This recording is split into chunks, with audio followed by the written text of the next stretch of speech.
Welcome back to the next video, and we're at my refrigerator. As you can see, it's a standard home refrigerator.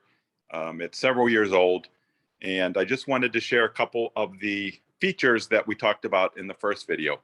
First, we have vents.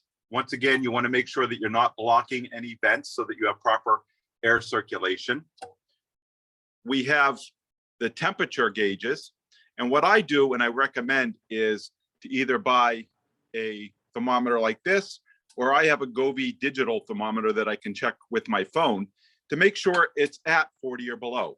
Remember, the top of the refrigerator is typically going to be the coldest, so you want to make sure that you're taking the temperature here, and then I typically take a temperature on a lower shelf to make sure. Next, we have the crisper drawer. Once again, we discussed. So mine says it's a fresh drawer and it's fruits and vegetables, but remember, you can't necessarily go by, you should just only put fruits in here or vegetables. And for the most part, based off of what we discussed in the first video, based off of ethylene gas, that can dictate what you put in here. Remember, you're not adding moisture to this drawer, it's using the moisture of what you put into this drawer.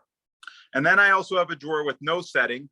So this would basically be keeping the moisture in. So what I would typically do in my drawer is, if I want to make sure that, I would typically have a low humidity setting on this drawer. And then because this has no vents, this would be a higher humidity.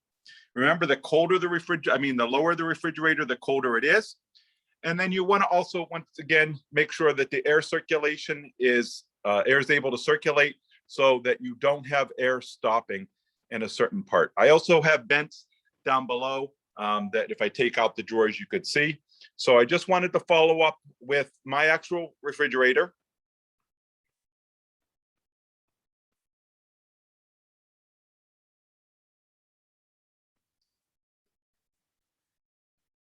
Okay, so I actually wanted to share what my refrigerator normally looks like.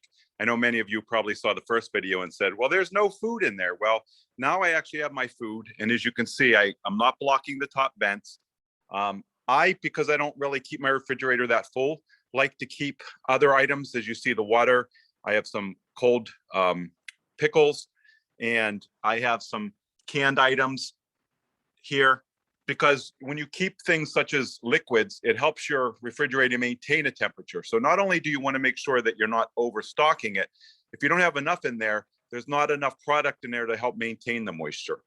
And the last thing I want to share before we shut the refrigerator door is, when you can, products that come in cardboard containers or packaging, you want to take them out of the packaging, because the cardboard will help absorb moisture and put too much, or potentially keep too much moisture in your refrigerator.